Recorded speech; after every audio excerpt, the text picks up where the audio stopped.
welcome to the Braveheart Lacrosse Show. I'm your host, Greg Marzec.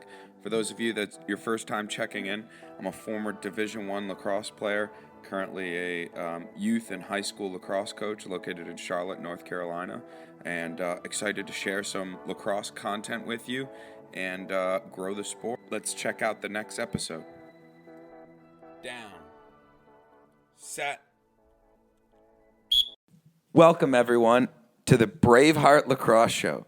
I'm your host, Greg Marzec, and in this first episode, I'll be introducing myself, going over the podcast. From Detroit, Michigan, went to St. Michael's in Livonia, and that's where I first was introduced to lacrosse. After St. Mike's, I went to a high school called Braveheart. For those that don't know, it is a private, all-boys Catholic high school just located outside of Detroit.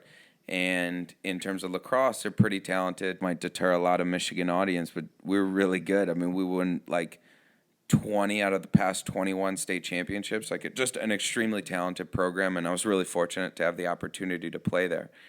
And I wasn't exactly the best player like coming into the school. I played for some decent travel programs when I was growing up, and I was pretty athletic, but was not a best player there. I was really fortunate to play with, and a lot of my best friends growing up were really talented players, like really talented guys.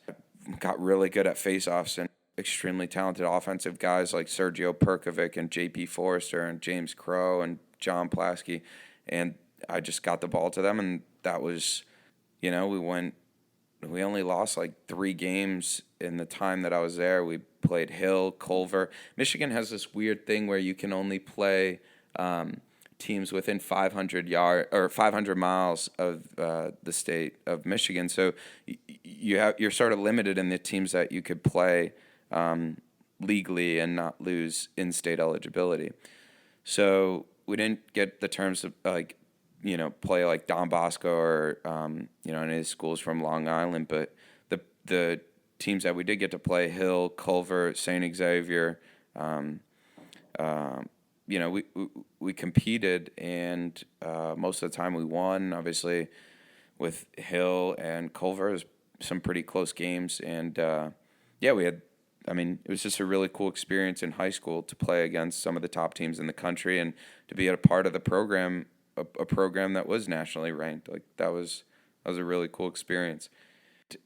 Anyway, after Brother Rice, I had the opportunity to go play college lacrosse. I went to freshman year Boston University. I was a part of the inaugural Division I team there, which was so cool. The Patriot League was really an amazing competition level. We had Army, Navy, Lehigh, Colgate, Bucknell, Loyola. My freshman year, we got to play Duke and Harvard. We got to play Harvard under the lights in the Coliseum. So cool. That was an unreal experience. And then Duke, they had some Jordan Wolfe and some really talented, high-powered offense, and that was back when they won back-to-back national championships. That was so cool to play against those guys. After freshman year, I ended up transferring. There were a lot of guys.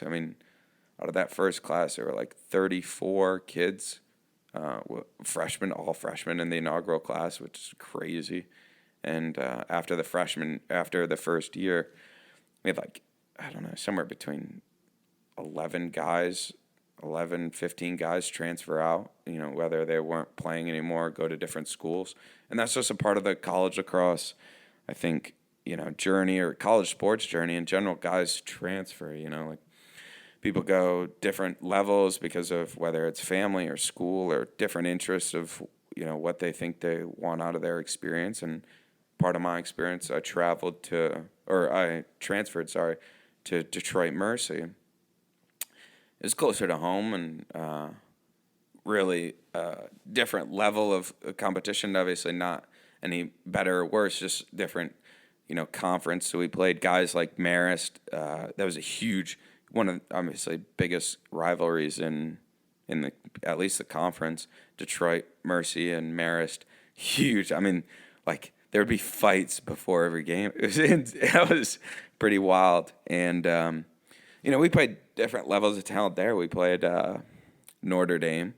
We got to play Air Force. We went out to Denver and Colorado Springs out there. That was always fun. Marist, Bellarmine, got to play Mercer a couple times. Maybe, hopefully, in a couple episodes, we'll have Coach Hannon on, and I'll do some interviews and talk about sort of that experience for guys who are interested in perspectives on the college lacrosse scene with coaches and, different approaches to the game. But yeah, I mean, after school, well, I played at Detroit Mercy. Was really fortunate to start and be a contributor to the team. Had some pretty cool opportunities. I talked about like my role was more just face off, but I was really good in the weight room too. I mean, that was maybe more like taking the weight room pretty seriously. That was pretty cool. Definitely a different lifestyle back then, younger and just unlimited food from the dining hall, and you just bulk up and all that stuff. It's crazy. And I'll have some probably conversations in other episodes about that. But after school, I was fortunate. During school, I found what I was really passionate about in terms of a career path. I studied computer science and computer information systems, and really dove into that, building websites. Actually, some of the first websites I ever built were for lacrosse programs, helping online, teams register online and tournaments register online. That was a really unique experience to be able to give like something, one side of my life like lacrosse and technology, to merge those two. So I worked for Delta Airlines when I was in college in a summer internship, which was pretty cool to work for a big company like that. And then I had the opportunity to work for a company called Vector Form, really doing a lot of development with mobile apps and different types of technology. More of an innovation outsourcing firm located in Detroit. That was really cool. I mean, that was a crazy story about working. I'll probably tell this later some other time, but at my senior year, I started to get more into technology, and I was working a 30-hour job, going to school full time, and playing lacrosse. So that was crazy. Different opportunities to play over there, but it's not as big as it is here in the U.S., even considering, obviously, it's a growing community in the United States, but abroad, especially small. So just to give everyone context, I'm living in Germany, working for Bosch in this program over there in Stuttgart. And Stuttgart is actually a really interesting city. It's a big, huge manufacturing hub. There's a Daimler, Mercedes-Benz headquarters are there. Porsche headquarters are there. Bosch, the company that I work for, or currently work for as well, their headquarters are there. It's a huge manufacturing center. And there's also a military base, one of the United States Central European Command Center is not too far outside of Stuttgart, and like that's one of the largest military bases outside the U.S. located in Central Europe. That's Stuttgart, and Germany in general, just Central Europe.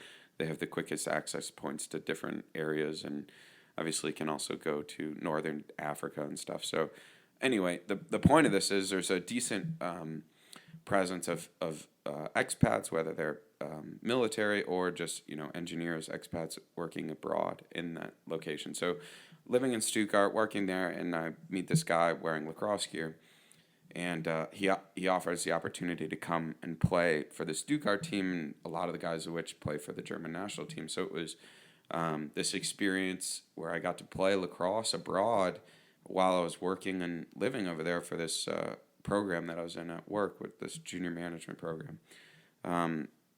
And there's actually a buddy, JP Forrester, that I had the opportunity to go play abroad in Australia program, and I know I want to interview him and see what that experience is like, that work abroad, and just to give anybody who's listening, like, an understanding of where lacrosse can take you. It's not always maybe college lacrosse or professional, but there's other things you can do, whether it's coaching to stay involved and other companies like Warrior and stuff, and STX and East Coast everything. Like there's a decent amount of opportunity with lacrosse, and if people are passionate about it, they can stay within it. But anyway, the point of this story was just to express I had the opportunity to play abroad, and I think that was pretty cool, and I can talk about that more later. So after my experience of coaching at Brother Rice, I moved down to Charlotte, North Carolina, where I started working for Bosch Rexroth here in Charlotte, and I focus on web development and data analytics. I look at help understand the web traffic activity and some of the from all the online applications. Anyways, the point is, I moved down here after leaving Michigan and coaching at Brother Rice, and went to a men's league, got involved and introduced to some of the people within the local programs, started coaching for Team 24/7, which is a club youth program in the area, and I, after coaching for them for a little while, was then introduced to a few parents of a local high school. And they expressed that, hey, their coach wasn't going to be able to coach this year. He had his first son or first child, and that he was going to be obviously not able to commit as much time. So they were looking for a local coach. And initially I was, expressing like, if you have anyone else more qualified or more interested, feel free to get them involved. I'm happy to help out, support, but not ready to take on the full coaching commitment. And they said, oh, okay, we appreciate that, and we'll look around. But it ended up coming back to me, and they said, we really think that you're the guy, we need someone. You've clearly had experience at decent high-level lacrosse. And if you're willing to take it on, we'd like to have you.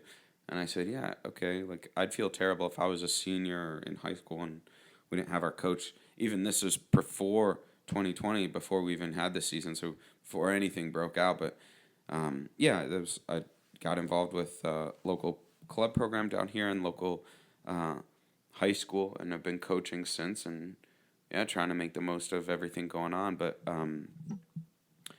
the reason I started talking about lacrosse in a podcast, I think I'm pretty passionate about the topic. I think that there's a decent community interested in lacrosse in the area and abroad, and one opportunity for growing the sport is just giving insights or different topics, and I think that that'll be something really exciting to take part in. Look out for Sticks and Picks episodes coming up in a couple episodes, but that's one thing I'm really excited for. And also to just spread awareness about the sport, talk about what opportunities for work or, a career in the sport are. What do some of the college coaches recommend for, developing players in youth programs, and, just other things that people that are interested in lacrosse and might want to talk about. You can expect episodes a couple times a week. I guess the audience will dictate what they're interested, or if the content, they want more or less of it. I think maybe 2 episodes per week is what I'll start off with, and happy to adjust from there. You can find me. I have a website. It's BraveheartLacrosseShow.com. You can check us out there. We're on Instagram, TikTok. We'll be on a lot of the streaming platforms, hopefully all of them, YouTube, Spotify, iTunes. And just be able to share content on any platform you guys are interested. So be sure to check out the link in the bio, Braveheart Lacrosse Show. Subscribe and send us a notification, and happy to get ready for this upcoming season and talk about lacrosse with y'all. Have a great day.